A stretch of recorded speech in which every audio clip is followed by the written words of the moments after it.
حضرت غوث اعظم شیخ عبد القادر جیلانی علیہ رحمہ و رضوان، آپ سفر پہ جاتے ہیں تو ڈاکو پڑتے ہیں، سب کی تلاشی ہوتی ہے۔ آپ چونکہ کم عمر تھے تو سرسری سی تلاشی لے کے آگے آپ کو بھیجنے لگتا ہے ڈاکو، تو ساتھ ہی پوچھتا ہے تمہارے پاس کچھ نہیں؟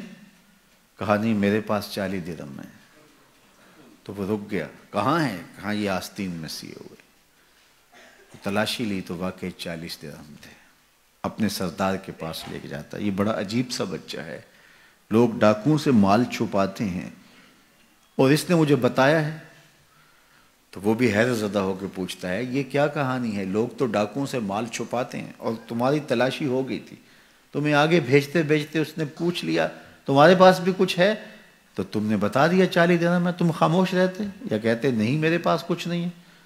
کہا میری ماں نے رخصت ہوتے ہوئے میری آستین میں یہ 40 درہم سیے تھے اور ساتھ وصیت کی تھی بیٹا زندگی میں کبھی جھوٹ نہیں بولنا۔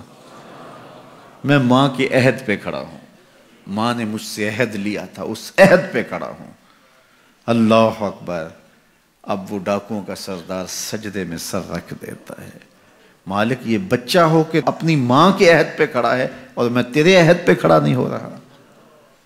حضرت غوث اعظم کے ہاتھ پہ سب سے پہلے توبہ کرنے والے یہ ڈاکو لوگ تھے۔ جب آپ سچ بولتے ہیں تو اللہ اس سچ کی برکت سے نور دلوں میں پیدا کرتا ہے۔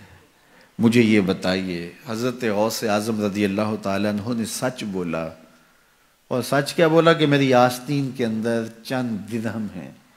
اس کی برکت یہ ہوئی کہ مدتوں سے لوگوں کا مال لوٹنے والے راہزن، ڈاکو، چور، لٹیرے، ان کے سینے میں ایمان کا چراغاں ہو گیا، توبہ کا نور آ گیا۔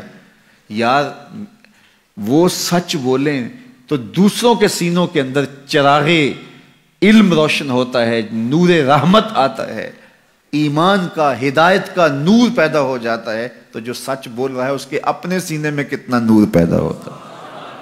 یہ تو ان کی برکت سے دوسروں کے سینے میں نور پیدا ہوا، ان کے سچ کی برکت سے ایسا نور پھیلا کہ جو اطراف میں کھڑے تھے وہ بھی محروم نہ رہے۔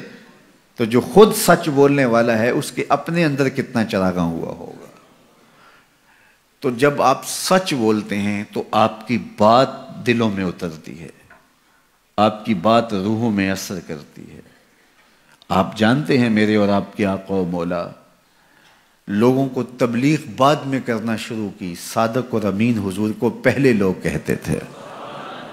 جب لوگوں نے صادق اور امین کہہ دیا تو پھر آپ نے لوگوں سے بات کی، اور پھر جب کوہ صفا پہ چڑھ کے کہا اگر میں کہوں کہ پہاڑ کی دوسری جانب سے ایک لشکر آ رہا ہے جو تمہیں کچل دے گا تو مان لو گے؟